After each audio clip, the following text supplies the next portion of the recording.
আশঙ্কা মতে গতকালই শ্রীলঙ্কার উপকূলে আছড়ে পড়ে বিধ্বংসী ঘূর্ণিঝড় দিতোয়া। ঘন্টায় 100 থেকে 110 কিলোমিটার গতিবেগ নিয়ে উপকূলে আছড়ে পড়ে এই সাইক্লোন দিতোয়া। এর প্রভাবে শ্রীলঙ্কায় প্রচুর ক্ষয়ক্ষতি হয়েছে এবং সর্বশেষ আপডেট পাওয়া পর্যন্ত এখনও অবধি 80 জনের প্রাণহানির খবর পাওয়া গিয়েছে। এই মুহূর্তে ঘূর্ণিঝড় দিতোয়া শ্রীলঙ্কা ক্রস করে আরও কিছুটা উত্তর দিকে তামিলনাড়ুর উপকূলের দিকে এগিয়ে এসে আজকে তামিলনাড়ুর একেবারে উপকূলে এসে অবস্থান করছে। ফলে তামিলনাড়ুর বিভিন্ন এলাকায় ব্যাপক ঝড় বৃষ্টি শুরু হয়েছে। ঘন্টায় সর্বোচ্চ 80 কিলোমিটার গতিবেগে এখানে ঝড় বইছে। ভারী বৃষ্টির সাথে বৃষ্টিপাত চলছে তামিলনাড়ু উপকূলবর্তী এলাকাগুলিতে। চলুন আজ সোমবার, সপ্তাহের প্রথম দিন, দেখে নেব কোথায় আবহাওয়া কেমন রয়েছে। সরাসরি আলিপুর আবহাওয়া দপ্তরের যে অফিসিয়াল পেজ, সেই অফিসিয়াল পেজে গিয়ে বিস্তারিত আলোচনা করব আজ এবং আগামী কয়েকদিনের আবহাওয়ার কী গুরুত্বপূর্ণ আপডেট রয়েছে।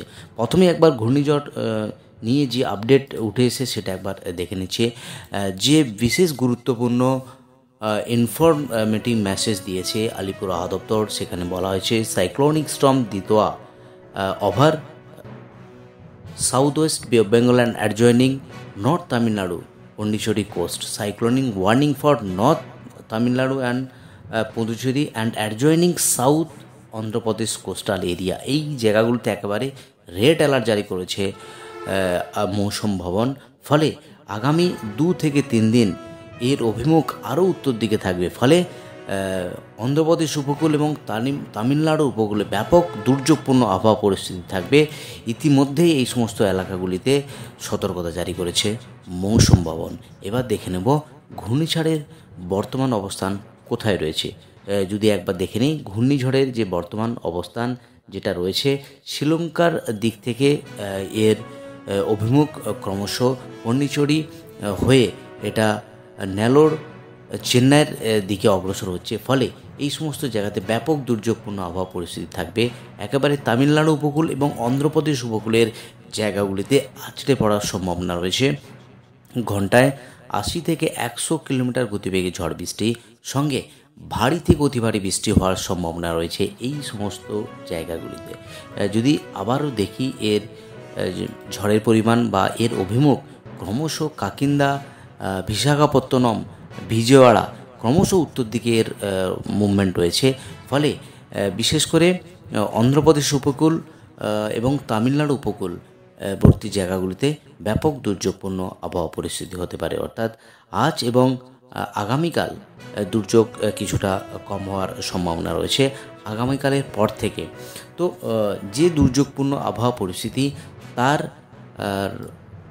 একেবারে দক্ষিণবঙ্গের কোনো জেলাতেই পড়বে না। অর্থাৎ এই যে দুর্যোগপূর্ণ আবহাওয়া, নিম্নচাপ, ঘূর্ণিঝড়, যার প্রভাব একেবারে রয়েছে তামিলনাড়ু, সঙ্গে রয়েছে অন্ধ্রপ্রদেশ উপকূল, তার প্রভাব দক্ষিণবঙ্গে এবং উড়িষ্যার কোথাও কোনো আসার সম্ভাবনা নেই। ইতিমধ্যে আলিপুর আবহাওয়া দপ্তর বিশেষ বিজ্ঞপ্তি সহকারে জানানো হয়েছে আগামী 1 সপ্তাহে রাজ্যের কোথাও কোনো আবহাওয়ার সতর্কতা নেই। সর্বত্র প্রধানত শুষ্ক ওয়েদার থাকবে দক্ষিণবঙ্গ থেকে উত্তরবঙ্গের জেলায় জেলায়। এই নিম্নচাপ এবং ঘূর্ণিঝড় শুধুমাত্র যেটা রয়েছে তামিলনাড়ু উপকূল এবং অন্ধ্রপ্রদেশ উপকূল বরাবর রয়েছে। কুয়াশার পূর্বাভাস কিছু দিয়েছে আলিপুর আবহাওয়া দপ্তর, যেটা বলা হয়েছে আগামী 2 থেকে 3 দিন পশ্চিমবঙ্গের 2-1টি স্থানে সকালের দিকে অগভীর থেকে মাঝারি কুয়াশা থাকতে পারে। কোন কোন জেলাগুলির জন্য কুয়াশার সতর্কবার্তা জারি করেছে সেটা একবার দেখে নেব। প্রথমেই চলে যাই আলিপুর আবহাওয়া দপ্তরের যে অফিসিয়াল পেজ, সেই অফিসিয়াল পেজে যে ওয়ার্নিং আপডেট করেছে সেটা একবার দেখে নিচ্ছি।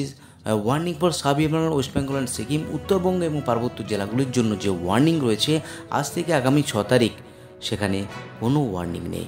সঙ্গে গাঙ্গেস টু ওয়েস্ট বেঙ্গল অর্থাৎ দক্ষিণবঙ্গের জেলাগুলি, দক্ষিণবঙ্গের জেলা, পশ্চিমাঞ্চলের জেলা কোথাও কোনো ওয়ার্নিং নেই, প্রধানত শুষ্ক ওয়েদারই থাকবে।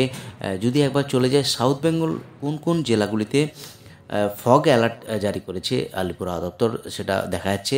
অর্থাৎ 1 তারিখ যে ওয়ার্নিং করেছে বিশেষ করে কলকাতা, হাওড়া, হুগলি, দক্ষিণবঙ্গের সমস্ত জেলা, সঙ্গে উত্তরবঙ্গের ম্যাক্সিমাম জেলা জুড়েই রয়েছে এই ফগের ওয়ার্নিং। অর্থাৎ আজ দক্ষিণবঙ্গ থেকে শুরু করে সমস্ত জেলাতেই রয়েছে শুধুমাত্র ফগের ওয়ার্নিং, বাকি ঝড় বৃষ্টি এবং কোথাও কোনো পূর্বাভাস নেই, যেটা আলিপুর আবহাওয়া দপ্তর থেকে জানানো হয়েছে। এবার একবার চলে যাই সর্বনিম্ন টেম্পারেচার যেটা বলা হয়েছে, পশ্চিমবঙ্গের জেলাগুলিতে আগামী দুদিনে সর্বনিম্ন তাপমাত্রার বিশেষ কোনো পরিবর্তন হবে না। এর পরের 3 দিনে তাপমাত্রা ধীরে ধীরে 2 থেকে 3 ডিগ্রি কমার সম্ভাবনা রয়েছে, যেটা রাত্রিকালীন টেম্পারেচার।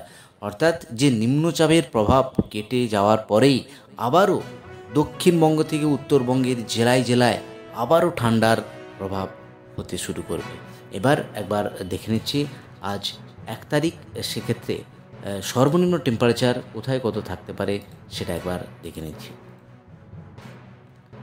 আলিপুর আবহাওয়া দপ্তর থেকে যেটা বলা হয়েছে, সর্বনিম্ন তাপমাত্রা যেটা পশ্চিমাঞ্চলের বিশেষ করে পুরুলিয়া, আসানসোল এই যে জায়গাগুলিতে 15 ডিগ্রি কাছাকাছি থাকবে। বিষ্ণুপুর 15 ডিগ্রি, শান্তিনিকেতন এবং শ্রীনিকেতন 17 ডিগ্রি 14 ডিগ্রি কাছাকাছি থাকবে।